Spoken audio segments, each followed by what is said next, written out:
Welcome back to news bus. നിയമസഭാ തെരഞ്ഞെടുപ്പിൽ എറണാകുളത്തെ CPI സ്ഥാനാർത്ഥികളെ നാളെ തീരുമാനിക്കും. മൂവാറ്റുപുഴയിൽ N അരുൺ സ്ഥാനാർത്ഥിയായിരിക്കും. പറവൂരിൽ പൊതു സ്വതന്ത്രൻ സ്ഥാനാർത്ഥിയായി NM പിയേഴ്സനെ പരിഗണിക്കുന്നുണ്ട്. 6-ാം തീയതി സ്ഥാനാർത്ഥി പട്ടിക സംസ്ഥാന കമ്മിറ്റിക്ക് സമർപ്പിക്കും. ലേബി സജീന്ദ്രൻ ചേരുന്നു. ലേബി, അങ്ങനെ ഒരു പട്ടിക ഇപ്പോൾ നേരത്തെ റഹീസ് റഷീദ് വായിച്ചതേയുള്ളൂ. എറണാകുളത്തെ കാര്യം എങ്ങനെയാണ്?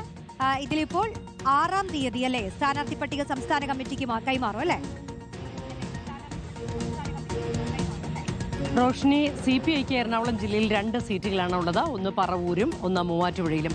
പറവൂരിലെ കാര്യമാണെങ്കിൽ 2001 മുതൽ VD സതീശൻ തുടർച്ചയായി വിജയിച്ചുകൊണ്ടിരിക്കുന്ന മണ്ഡലമാണ്. അതുകൊണ്ട് തന്നെ CPM സീറ്റ് ഏറ്റെടുക്കണം എന്നുള്ള ആലോചനയൊക്കെ ഒരു വശത്തുകൂടി നടക്കുകയായിരുന്നു. അതിനിടയിൽ CPIക്ക് സീറ്റ് വിട്ടുകൊടുക്കാൻ ഇക്കാര്യത്തിൽ പരമ്പരാഗത മണ്ഡലമായതുകൊണ്ട് തന്നെ താല്പര്യമില്ല. ഇവിടെ ഒരു പൊതു സ്വതന്ത്രനെ ഇക്കുറി പരീക്ഷിക്കാം എന്നാണ് CPI തീരുമാനിച്ചിരിക്കുന്നത്. പലതവണ പന്ന്യൻ രവീന്ദ്രനെയും PKയുടെ മകൾ ശാരദാ മോഹനെയും ഒക്കെ പരീക്ഷിച്ചതാണ്.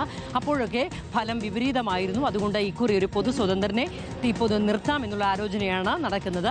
മണ്ഡലം കമ്മിറ്റി ഇവിടെ നാളെ ഉച്ചയ്ക്ക് ശേഷമാണ് പറവൂരിൽ ചേരുക. ഇതിൽ പാനൽ തയ്യാറാക്കി വിടുകയാണ് ചെയ്യുന്നത്. NM പിയേഴ്സിന്റെ പേരാണ് പൊതു സ്വതന്ത്രനാണെങ്കിൽ പ്രധാനമായും ഉണ്ടായിരിക്കുക. പാർട്ടി ചിഹ്നത്തിലാണെങ്കിൽ നേരത്തെ KM ദിനകരന്റെ പേര് പരിഗണിക്കാമെന്നുള്ള ആലോചനയൊക്കെ ഉണ്ടായിരുന്നു. ഏതായാലും ഇത്തരത്തിലാണ് ഇപ്പോൾ പറവൂരിലെ ആലോചന പോകുന്നത്. മൂവാറ്റുപുഴയിലേക്ക് വരികയാണെങ്കിൽ മൂവാറ്റുപുഴ കഴിഞ്ഞ 2.5 പതിറ്റാണ്ടിലെ ഒരു കണക്ക് ചിത്രം പരിശോധിക്കുകയാണെങ്കിൽ അവിടെ 2006-ൽ ബാബു പോൾ വിജയിച്ചിട്ടുണ്ട്. 2016-ൽ എൽദോ ഇബ്രാഹിമും വിജയിച്ചിട്ടുണ്ട്. ഈ ഒരു സാഹചര്യത്തിൽ ഇവിടെ CPIയുടെ ജില്ലാ സെക്രട്ടറി N അരുണിനെ മത്സരിപ്പിക്കാനാണ് ഇപ്പോൾ ധാരണയായിരിക്കുന്നത്. ഏതായാലും മൂവാറ്റുപുഴയിലെ തെരഞ്ഞെടുപ്പ് കമ്മിറ്റി യോഗം രാവിലെ 10 മണിക്ക് മൂവാറ്റുപുഴയിൽ ചേരും.